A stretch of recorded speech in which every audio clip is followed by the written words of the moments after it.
Gabbard, was the threat imminent? C'est l'heure de vérité pour Tulsi Gabbard, la directrice du renseignement américain. Elle doit répondre aux questions de sénateurs sur les raisons de l'intervention militaire américaine en Iran.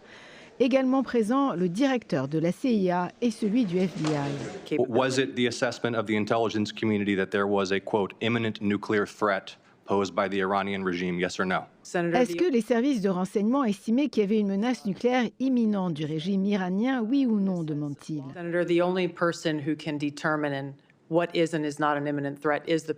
La seule personne qui peut déterminer si une menace est imminente ou pas, répond-elle, c'est le président des États-Unis. Faux, lui dit-il. C'est votre responsabilité et vous évitez la question. Dans sa déclaration écrite, Tulsi Gabbard contredit Donald Trump et affirme que le programme d'enrichissement nucléaire iranien avait été anéanti après les frappes américaines en juin dernier, avec aucun effort pour le redévelopper. Des déclarations qui sèment encore plus la confusion. Nous avons mené 2 guerres pendant 20 ans au Moyen-Orient, dit-il. Est-ce qu'on entre dans une guerre perpétuelle avec l'Iran?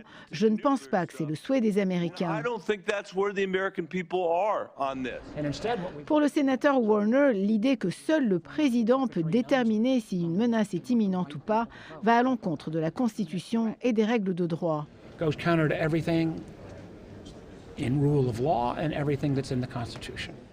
Une audience qui survient au lendemain de la démission très publique de Joe Kent, proche collaborateur de Tulsi Gabbard.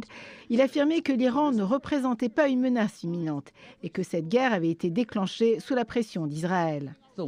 Aujourd'hui, en entrevue avec l'ancien animateur de Fox, Tucker Carlson, Joe Kent maintient ses propos. Est-ce que l'Iran s'apprêtait à développer une arme nucléaire? Non, non, répond-il, et en juin dernier non plus. À la 3e semaine des opérations militaires en Iran, les Américains débattent toujours sur les raisons qui ont mené à cette guerre. Le président, lui, était à Dover pour le transfert des dépouilles de 6 militaires américains morts en Irak. Ici Azabouad Legurgis, Radio-Canada, Washington.